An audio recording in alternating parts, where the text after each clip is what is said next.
ये पहाड़ों की, हिमालय की, नीलगिरी, रत्नागिरी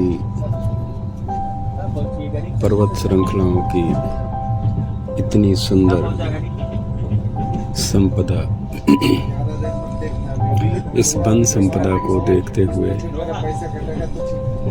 ट्रेन की लोअर बर्थ पर, साइड बर्थ पर लेटे हुए हम ये दृश्य रिकॉर्ड करते हुए जाते हुए, और इन पहाड़ियों पर कैसे बादलों की छाया है, बादल कैसे इन पहाड़ियों पर मेहरबान हैं और बरस रहे हैं झमाझम। हम ट्रेन की बर्थ पर लेटे हुए इस दृश्य को अपने कैमरे में कैप्चर करते हुए आगे बढ़ रहे हैं। हमको अति प्रसन्नता हो रही है। हमें ये देखिए गांव का बच्चा जो कि धान लगा के और पॉलीथीन ओढ़े हुए कि जिससे भीगे ना, अपने धान के खेत की सुरक्षा करते हुए ये हमारे शीशे की खिड़की से पानी की बूंदें इस तरह से नीचे गिरती हुई, बहुत ही शानदार दृश्य। इसको देखकर हमारे मन में अति प्रसन्नता हो रही है। हमारा मन हो रहा है कि हम इस ट्रेन से बाहर निकलकर इस स्वर्णिम अवसर, इस स्वर्णिम बारिश और पहाड़ों के बीच के दृश्य में भागीदार बने, लेकिन ये हमें मालूम है कि हम इसके भागीदार नहीं हो सकते क्योंकि हम ट्रेन के अंदर सफ़र कर रहे हैं। पर ये जो दृश्य है इसको देखकर हमें अति प्रसन्नता हो रही है। एक बालक है जो कि भैंसे चरा रहा है और पॉलीथीन ओढ़े हुए इस पर्वत श्रृंखला को देखते हुए हम आगे बढ़ते जा रहे हैं।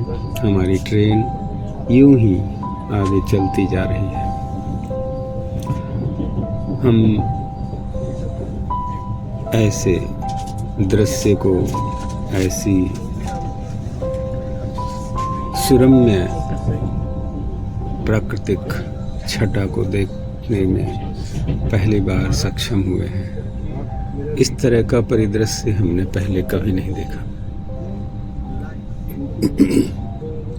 कि बारिश हो रही हो, चारों तरफ पहाड़ ही पहाड़, हरियाली ही हरियाली और झरने, अनेकों अनेक झरने, अनेकों प्रकार के वृक्ष,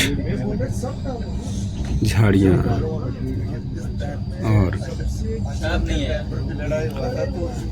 अनेकों अनेक तरह के जीव जंतु यहाँ पर इस वन संपदा में उपलब्ध है। ये वन संपदा हमारे भारत देश की रीढ़ है, जिसका सदुपयोग अगर सच में किया जाए तो देश को पता नहीं कितनी आर्थिक लाभ की प्राप्ति हो।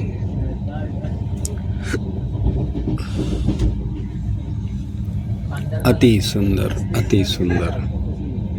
दृश्य हम देखिए, जहाँ तहाँ झरने, पहाड़ों की वादियों से ये झरने बहते हुए, जहाँ भी देखा जाए बीच बीच में ये दृश्य और ये रोड, ये झरने यहाँ से गुजरते हुए कई जगह पर रोडें प्राप्त हो रही हैं देखने को, और वहाँ पर गाड़ियाँ, मोटरसाइकिलें, कार से लोग जाते हुए भी नजर आ रहे हैं।